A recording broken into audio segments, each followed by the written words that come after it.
one that I gave one prep question to everybody just so they could get an answer in their head to some more thought-provoking questions. I wanted to know what each couple or each person thought they would tell themselves before they got married. So what have they learned over the past however many years that they would go back and say, hey, you should know this before you get married, and share that with us? I had huge questions about, do I want to try? And I think if looking back today, I wish I could have started out with, this is going to be just totally incredible. And I found an incredible person to marry, but I worried about myself because of what had gone on with my brother. And it's great to sit here today and be able to say, in a way, I made it here today. And I wish I had a better confidence of that when we started. You should have trusted me. There's this song, a Christian song. It's "Dear Younger Me,"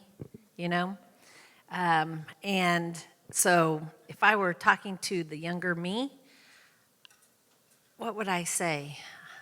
Okay, a couple things. I wish I could go back in time and tell the younger me to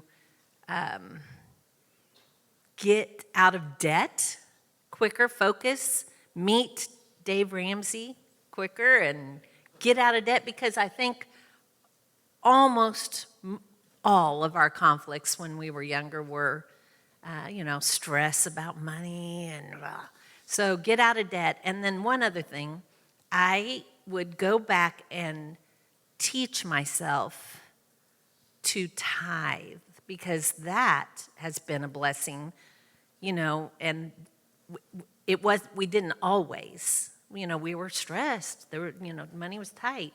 But if we went back, if I could go back, I would tell myself, start now and do it, and it's a blessing, and that's it.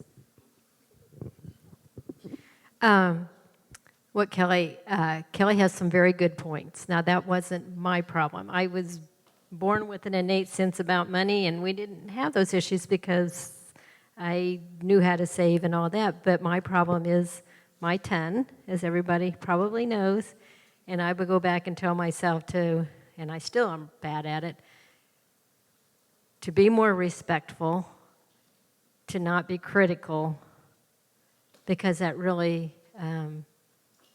makes a wedge when you're critical with your husband, and I am, because I like things done a certain way, and it's really hard when you're OCD to have other people do things other ways and not be critical, and even just, anyway, I would say to not be critical, watch what you say, and therefore be respectful to your husband as a woman.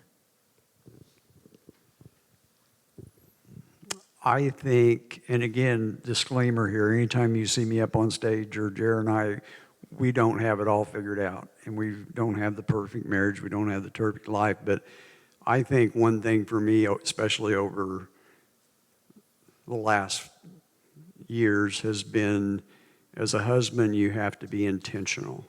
And I was intentional about my job a lot of times, but I wasn't really intentional about my family, my wife, and how important that marriage is. So I think, first of all, you have to be intentional about building your relationship with Jesus and make sure that's right, because out of that flows you being intentional about your wife, which is the next most important thing, making sure she feels loved. They say wives want to feel loved, husbands want to feel respected. And so you need, as a husband, you need to go into that, making sure your relationship with Jesus is something you're pursuing, and then also realizing that your relationship with your wife has to be intentional, the time and together and growing in your love for each other and for God. you're going to think mine sounds a whole lot like Kelly, but if I had one thing to do over, it would to be to talk to Alan about money before we got married. Because those of you that have taken our FPU class know that we made every mistake except we never did any rent to own. And so money was a struggle. We had plenty, but we didn't use it wisely. So if I had to do it over again, we would have that ironed out before we walked down the aisle. The one thing I would do different, when we were courting, I told Billie Joe my family was rich. And obviously, she found out different. And also, tagging on to the finances, just a funny side story. We were married at the Uniontown Baptist Church, and after the ceremony, good ceremony, it was rather hot, and I was rather sweating a lot because the air conditioning couldn't keep up. But I checked my wallet to pay the pastor, and I had no money. So I had to ask Billie Joe if she had money to pay the pastor. So that was the start of our finances. The second thing, totally off that, it's good to think back about how two individuals can come together as one unit. Two lifestyles, two different personalities need to come together as one unit. And there needs to be transition, compromise in a whole bunch of things to make that work. And I think Billie Joe and I are a good one unit now. I still use her toothpaste that was toothpaste of her choice, so I didn't get a choice there. But, there are a lot of unexpected things that life tosses to you, and we seem to have handled those nicely as a team. The one big transition I had to make, and I thought I had to do it by myself, and realizing then that Billie Joe was right there with me and we did it together, is 4 months into our marriage, I received a letter from the U.S. Army saying they wanted me to serve our country. And so we were uprooted from our jobs. We were uprooted from Fort Scott for 2 years to do that. And with Billie Joe's help, we made it. We had some struggles. We had some times where we were apart, but we certainly made it. And without her, it wouldn't have happened. So.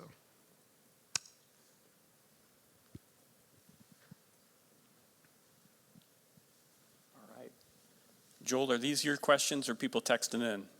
These are questions from the audience to interact with. Perfect. I love it. Let's, whatever order you guys want to go in, what words would you describe your marriage right now? 6 words or less. Amber says in 6 words or less. Good luck with that.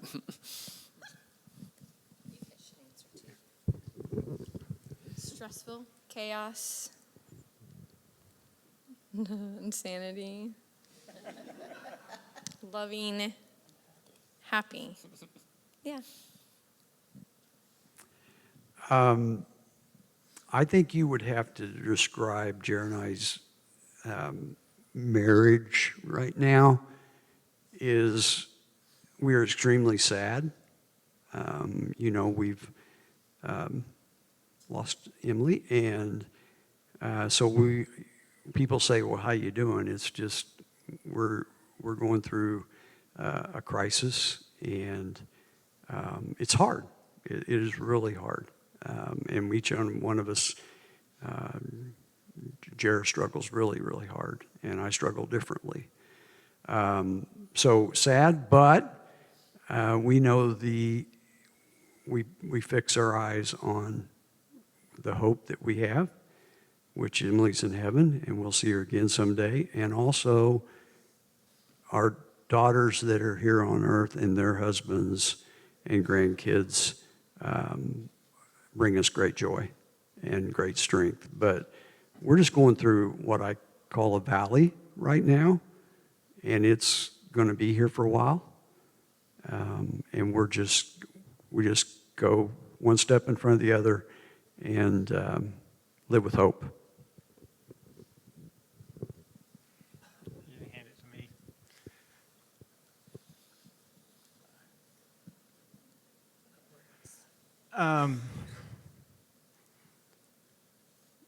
This might sound odd, but I would say a struggle and perfect and crazy and total contentment and peace. And I know some of those words seem opposite, but I think we would all, each of you sitting in this room would admit, Dusty said it this morning, being married is hard. It isn't like it's portrayed a lot of times in the movies that everything goes great. It doesn't. But at the same time, I think there's those other words too. We always talk about how great we think our relationship is. And we totally enjoy being together and spending time together, even if it's just something silly like cruising around Fort Scott in the Jeep. It's everything to us. But yet, it's still a struggle. If I told you the story of our summer, you would understand why I say struggle and perfect in the same sentence describing our relationship. But it's amazing. I mean, I can use all kinds of superlatives, but there's both sides all in one.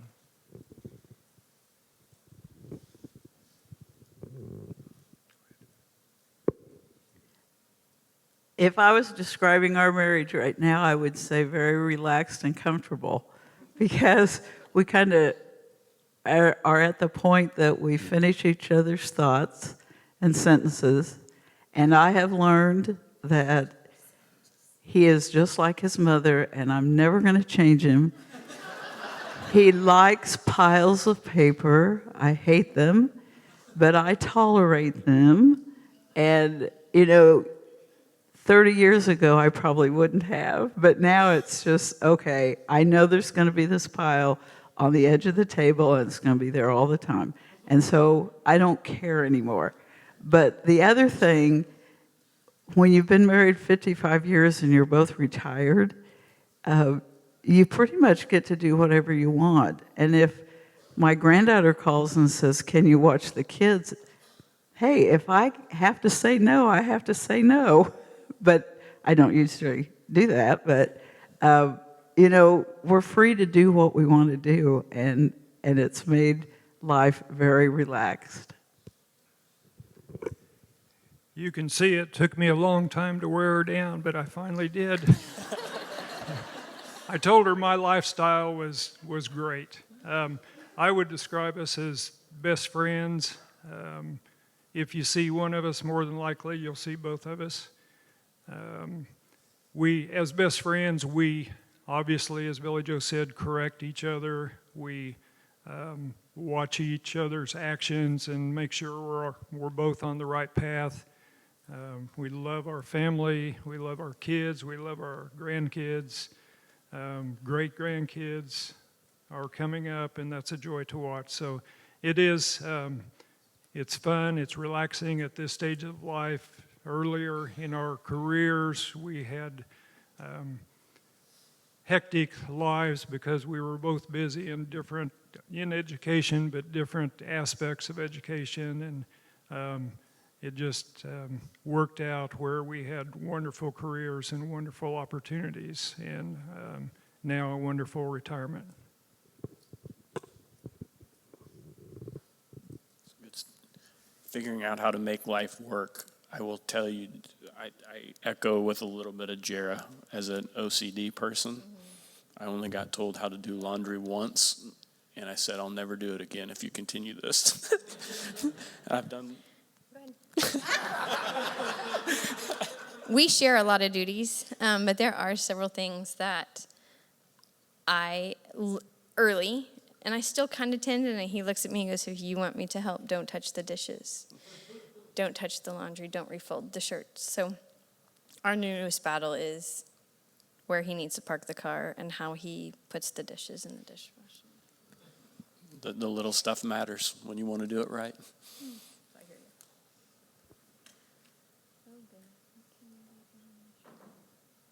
Let's start with number one. That's just speaking for Amber and I, with a crazy amount of boys in our house, the learning to have a conversation that's not short is not a natural thing. It's like crazy for 12 hours a day, and then you expect to sit on the couch and have an in-depth conversation. It's not going to happen unless you're intentional about it. Yeah, kind of going back to what Dave said, there's a lot of times we'll jot down questions during the day to ask each other, one of which being, I love listening to podcasts and reading books, and I want to learn something, and Amber's not naturally that way. So coming up with a question, what did you learn today that I need to know, has been an interesting conversation starter that has sparked conversations. But from my perspective, you won't have a good conversation if your house is chaos, your kids are awake, and you never have a chance to sit on the couch. So if you can organize life in a manner for 15, 20 minutes, start there with the aim and the intention of having a conversation.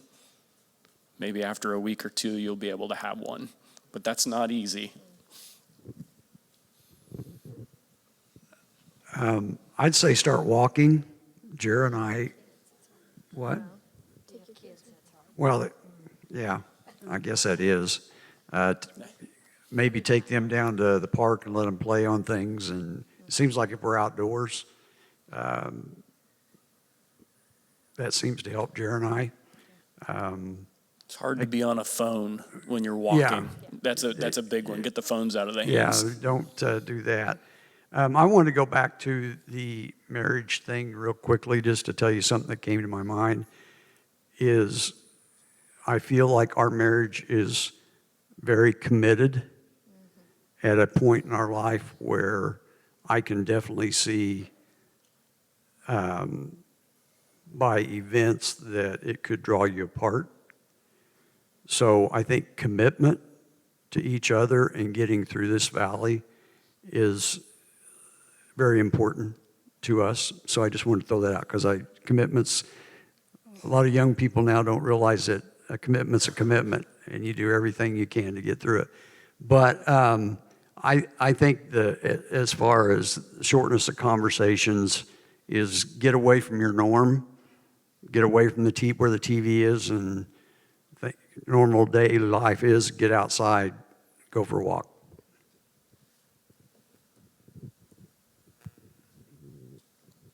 I would address the argument, handle conflict.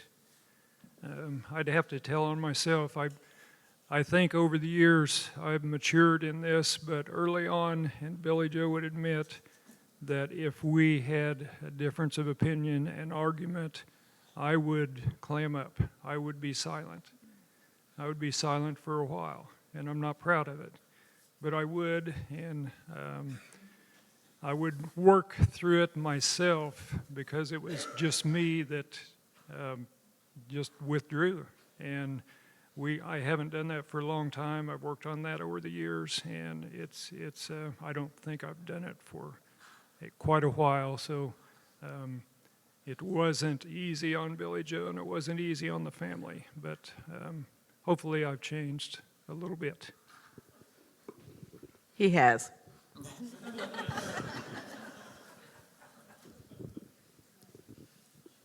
Are we supposed to Gra- answer grab a a certain que- one? Grab a question, Kelly Toll, whatever. Just on How do we handle healthy arguments? How do you handle conflict? You know, let's see. So we make it a rule, I believe, to try to not ever go to sleep without solving our conflict. Sometimes I'm so tired. I'm like, okay, all right, I forgive you, it's fine. But last night, last night I was just like, I'm so tired. I love you. It's all good. But and not that we had a big conflict, but so that's a good tip, is to just deal with it, talk it out, and address it. I sometimes will sit on his lap. It's hard to be real angry with someone who's sitting on your lap. Just sit on your lap and let's have this out. Is that weird? That might be weird. I don't know. That should come with a disclaimer.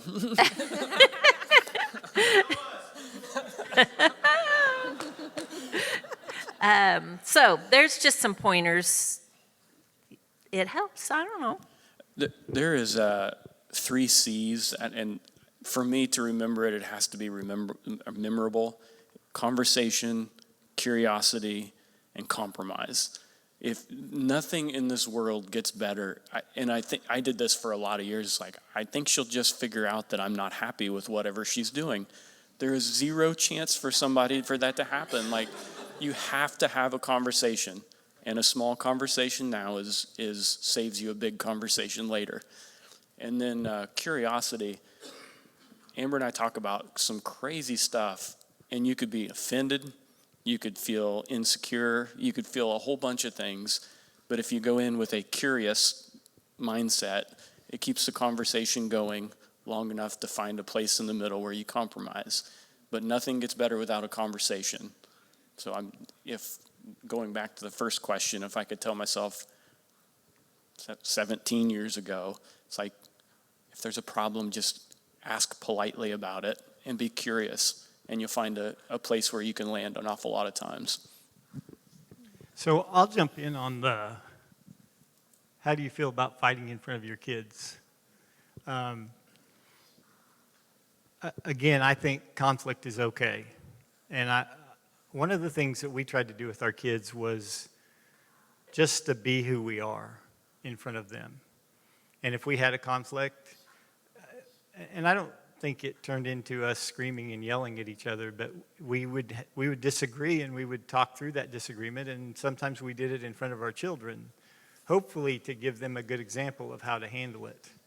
Now, I know there were a lot of times in my life, and this is one I always fall back on because I remember this like it was yesterday. We're driving somewhere, somebody turns in front of me and cuts me off, and I go, "You jerk!" And then I hear the little voice in the back seat say, "You jerk." And at that point I realized I've got to be careful, even in the confines of a car with just my wife and my 2 children, about what I say and how I say it. And I wanted my kids to always see how much I love their mother. I'm so cute. I hate being up here sometimes. But I thought it was important that they saw that we weren't the perfect marriage. We still aren't the perfect marriage, but we were striving very hard to have an incredible relationship with each other. We wanted our kids to see, I think, every part of it and how we were going to interact with each other in the good times and in the bad times. And so, yes, we would have a conflict in front of our children, and we would try to handle it in a mature way so they could see an example of everyone's going to have conflict. Here's how you can handle it in a right way and be a good example of that. Growing up, I didn't have that. And I promised myself that when I had kids, when I got married, that I would do that differently. You know, you learn from what you might at the time, which is interesting. A teenage kid looking at their parents and saying, "Oh, you're not being good parents." So that's kind of a little bit off maybe, but I saw some things that my parents did that I didn't want to do, that I wanted to do better for my family. And so that's why, that I don't think was ever a really big issue for us, but we tried to handle it that way. Curt, you have a personalized message in the back. Can you turn around?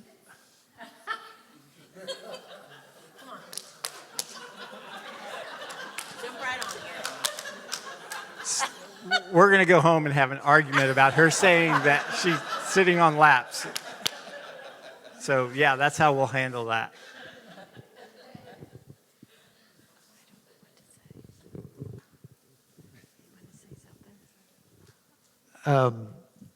I thought about things being prepared for this that I wanted to make sure and convey, and I don't really see a section on that question. But busyness is a major killer of not only your relationship with God, but relationship with your family. And I really do believe that you can be too busy. And I think learning how to manage things, even though Jara and I were super busy, and I know you guys got a young family, you're super busy, but I think for me, even though Jara and I are what you'd call slowed down, we still can get very, very busy by commitments and things outside of your relationship with family, and that does cause conflicts. To me, Jara and I, the biggest thing with conflicts was we always were told how to fight fair. We never learned how to fight fair. So that was, but I can really tell you that looking back on it, at the times that we had the most distressful times in our marriage and relationship was when we were exhausted and we were busy. And it just compounds things. So evaluate your life. I know Brianne and John are, they're experiencing Sabbath, or teaching that, which Jara and I haven't quite bought into that, but God wants us to rest. And you can't rest and love if you're exhausted. So.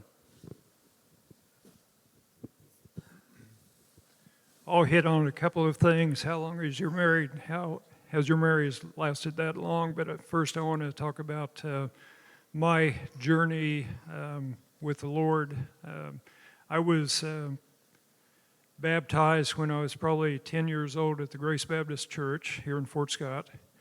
And yes, sing it, brother. And Brother Art Witt was over there doing his thing and leading the song service as Jerry did here. At times, to be honest, our family strayed away, didn't attend church as much as we should have. And as I got into college and beyond, I wasn't as faithful as I should have been. And then I met Billie Joe, and she came from a pretty strong background of religion, but had her own very strong background of religion that she shared with me. And after I met her, I realized that I need to get our family into the church. I need to get our kids into the church, and we need to be faithful to that church and give to that church. And I heard on the radio one day Leon Weiss doing an advertisement for Community Christian Church, and I was hooked. So we came to the church on Charter Sunday, and maybe before we had visitations, but we joined on Charter Sunday in February of 1976, and have been here ever since, and just love the church, love the Lord. We have grown, brought up our kids in the church, and it's been a wonderful journey. As far as our marriage lasting as long as it has, it's just teamwork, it's compromise, it's agreeing to disagree, it's accepting criticism, it's giving criticism in a kind way. it's going through struggles that you don't want to go through, but you know you have to, and you have a teammate to go through it with. Just a lot of things that there are up moments, there are down moments. You work through those. Divorce for us has never even been a thought, and it's just keeping on and growing. I think over the years, growing closer to each other as you get older, and life has its stages from early childhood of kids, raising kids, early marriage to early careers to maturing and all those things. And it's just worked for us. And I have a very good partner. I'll stop there. Very good partner. I'll just add that we learned very early that I make decisions quickly, and they're usually right. We found the perfect bumper sticker a few weeks ago. It said, wait a minute while I overthink this. And that's what Alan does. And I already have the decision, but he has to take weeks to let it mellow, and then there might be a compromise. But we learned really early that we are very opposite in how we make decisions. So, And that's why it works.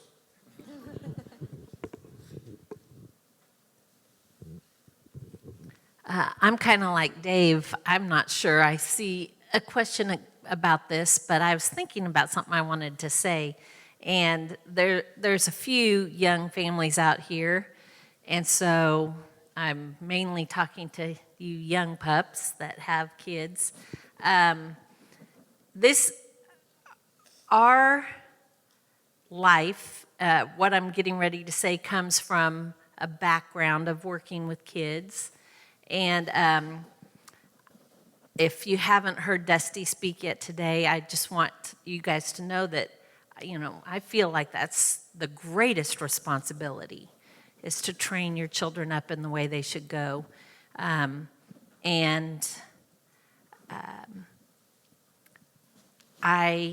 As we were raising our kids, we would use the term obey. That's it, obey. And I did that in front of my running partner once, and she was like, what? And then it's so funny now, her daughter is teaching, and she is using that term with her students. Anyway, that was a sidetrack, the obey. But yes, your children need to obey. And the main thing I wanted to encourage you about is as you are disciplining your children, as they're growing up, I would encourage you to ground them from their phones or from their Xbox, but not from youth group. Don't ground them from church. Don't ground them from youth group or CIY or church camp. Encourage that.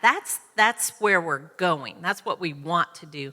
We raised our kids, if these doors were open, we were here, always. And I know, I look around and I see you guys. I know you guys are the same way.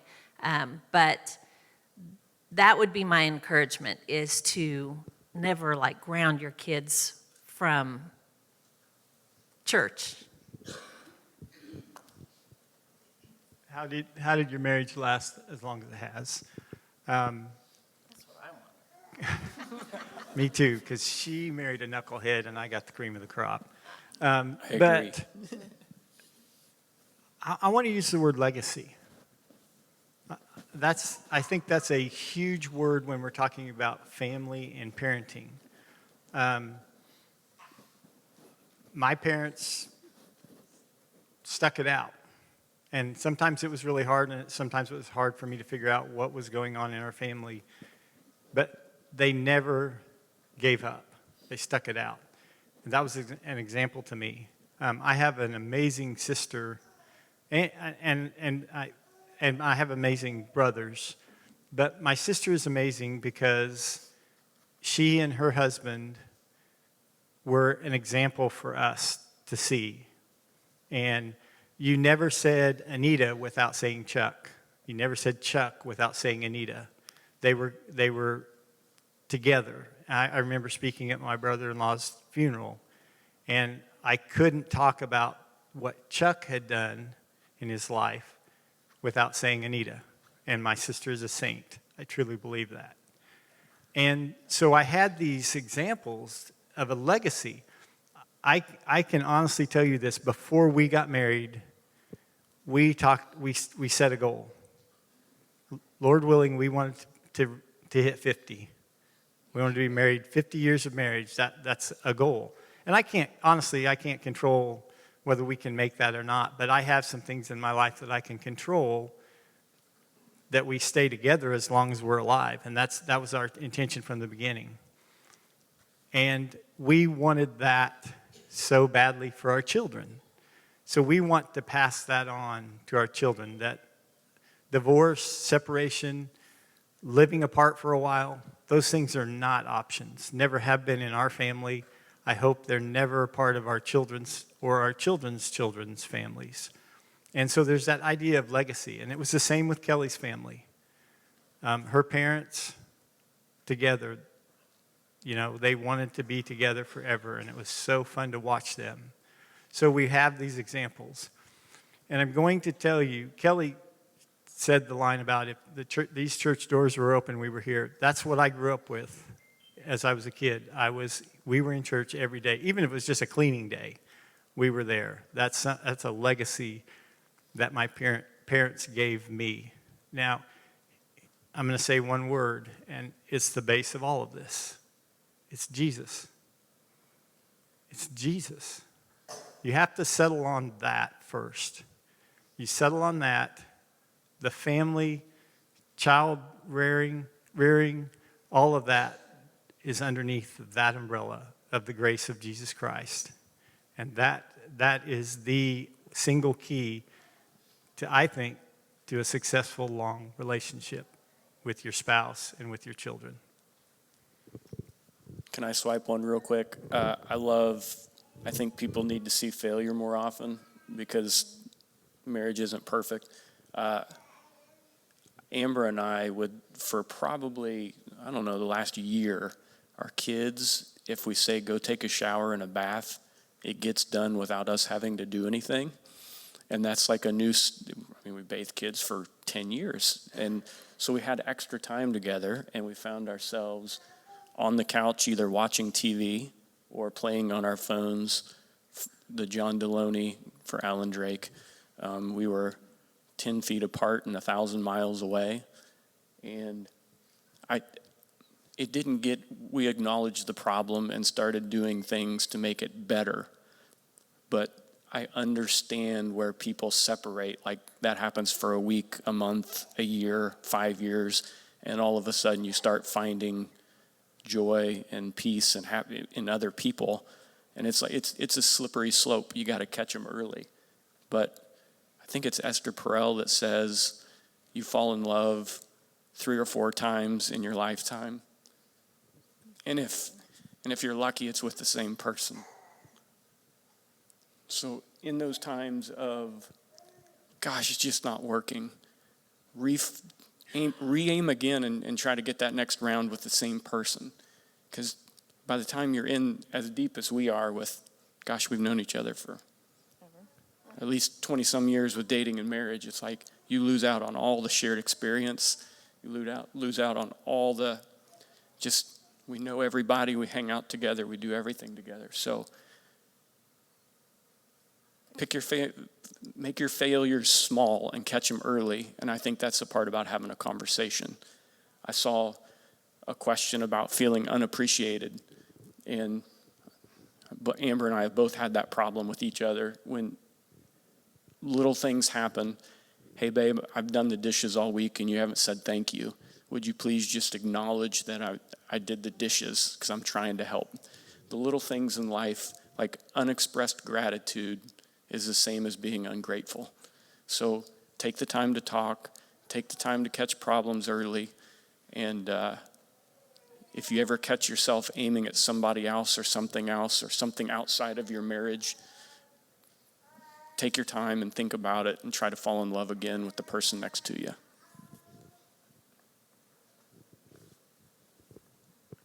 I was going to talk about the failure. I mean, it wasn't so much failure in marriage, but there's things that happen in your lifetime that causes that are hard, and you don't know what to do. But I can tell you that, I mean, David's had a lot of different jobs, and with that has brought a lot of stress with the marriage, not knowing where we're going, what we're doing, and trying to stay in Fort Scott and and continue to prosper. But one of the things we did was fast, and this goes back to Curt. I mean, talking about the bottom line is Jesus, and I mean, it sounds so silly, but we fasted and actually felt like some things happened that gave us direction, and that doesn't always happen. But, you know, just fasting is important. You know, if you've got a situation going on that you don't know what to do, fasting about it, and during that fast, praying can be helpful to your marriage. Yeah, just based on what she said, there's some times that some really critical decisions need to be made, and we did fast. But like she also said, there's times we fasted and prayed for an outcome that didn't come the way we wanted or the way we thought. So, yeah, fasting was a good point for her. I saw something up there about second marriages, and I want to tell you that, for those of you that know my family, Brianna and John, this is John's second marriage. And I really don't have any advice other than what I've witnessed from them, is that they are both focused on each other and their life together and not on the past. You know, Brianna's very focused. They have a strong commitment to Jesus. So I want to go back to what Curt said. Jesus is the center of it. But I admire them that they're not living in the past, they're living in the future. And Brianne really goes out of her way, in my mind, to be aware that there is a ex-wife, and she also is co-parenting a child that biologically isn't her, but she loves her and wants to bring her in, wants to make sure that that's there. And I think John, I've never seen him compare or it's their life, it's their marriage. And so I guess what I'm saying for those of you that might be in a second marriage, don't focus on the first one. What I've seen in them is they're focused on their marriage right now, and I admire that. So I saw that up there, and I just thought I would tell you what I haven't experienced, but what I've seen a second marriage working in the way in my mind that it should.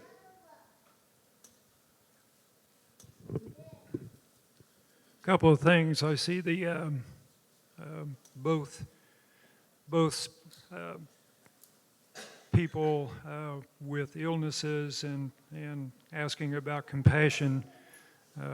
That I don't know that I have a definite answer for that, but you can always lift each other up, and of course you can always approach the church with that.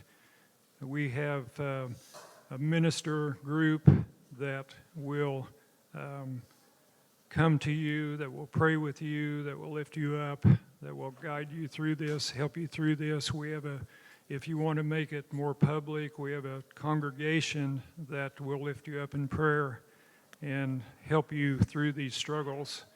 And we have a board of elders that would do the same thing, either privately or as a group. We have in the past, per James, anointed people with oil and prayed with them over a serious health condition, and we would be glad to do that at any time also. one thing I wanted to bring up about finances is, as Billy Joe mentioned, we've taught several FPU, Financial Peace University classes here at the church, sponsored by Dave Ramsey, a Dave Ramsey program. But we would like to do that in the future too. We haven't taught one for quite a while. We'd like to do that in the future. So if you have any interest in that, let maybe one of the staff members know. I don't know when that would happen, how that would happen, but we would sure like to teach that. We enjoy that. We enjoy sharing our failures, our successes with others, and the FPU class is just wonderful in how it applies what to do with finances to your own situation. So let us know if you'd like to be interested in that, and we will work towards that.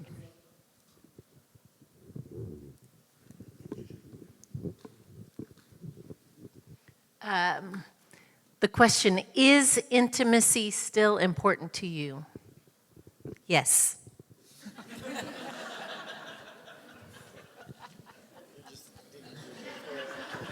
I don't quite know where to go after that one.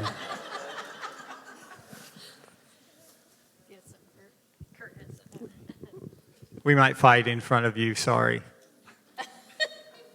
She always does this to me. She gets me out here and then she just... is there one up there that... I know we're kind of probably running out of time. Is there anyone up there that someone feels you really just want to have answered?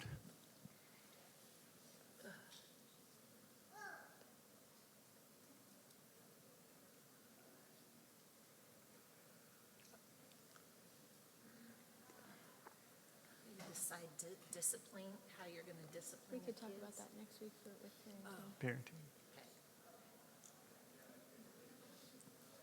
parenting. I'll just jump in on that last one. How do you overcome your parents' unloving marriage? I won't tell you,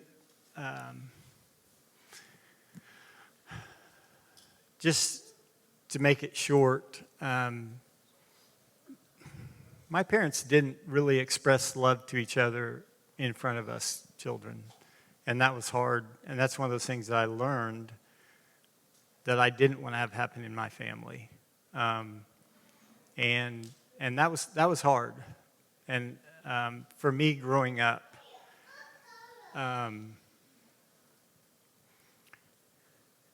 my parents loved me, and my parents were good parents, and my parents taught me a lot of good things. I learned to work hard. I learned to be honest. I learned to care about other people. Never in my life did I hear my dad say, "I love you," verbally. Never heard that. And so I decided that when I became a parent, when I had my own family, that was going to be a cornerstone. That was just going to be something I said often and mean it. So that was difficult to overcome. And I think it came, and Dusty's going to touch on this in a sermon, so I'm not trying to steal his thunder, but maybe a little, is that I came to an understanding very early in life, mid-high school probably, through a great youth group at a church in Salina, that the true Father that I should be trying to please is my Heavenly Father. And that gave me hope, because I knew that Father for sure loved me and had said it to me through His Word and through His sacrifice of His Son, Jesus, on the cross. And that helped me overcome that, and it helped me in trying to model to my family love for my wife, love for my children, love for my grandchildren, love for my daughter-in-law and my son-in-law that is clearly seen. And so I think it becomes a choice that you make to maybe learn from what you perceived as wrongs in a family that you were part of and create a different family that is going to express openly and often and honestly love for each other. And even to this day, if I talk to my son on the phone It always ends with "I love you." If we're, I don't exactly remember the funny story, but when Devin got married, we were FaceTiming, and we'll do this when we're FaceTiming. Somehow it got here, and they wondered if it was some kind of weird symbol or sign that we had in our family. And so we still do that to this day when we sign off a FaceTime, and it usually ends up on our forehead, which is kind of silly, but we're truly expressing the love that we have for our children and our grandchildren. Every time we stop a conversation with them, we say, "I love you." And that's been a big help for me and our family in overcoming. And please, I don't want to give you the wrong idea about my family. I'm so thankful for my family and the way I grew up and the things I was taught. But that was one part that was sort of was absent. But I know my parents loved me. My mom especially, I know. But it wasn't expressed just in those simple words, "I love you." Often, intentional. That's super, super important to overcome those things. I think we're going to land the plane to get second service started. Can we get a round of applause for the people willing to be up here today?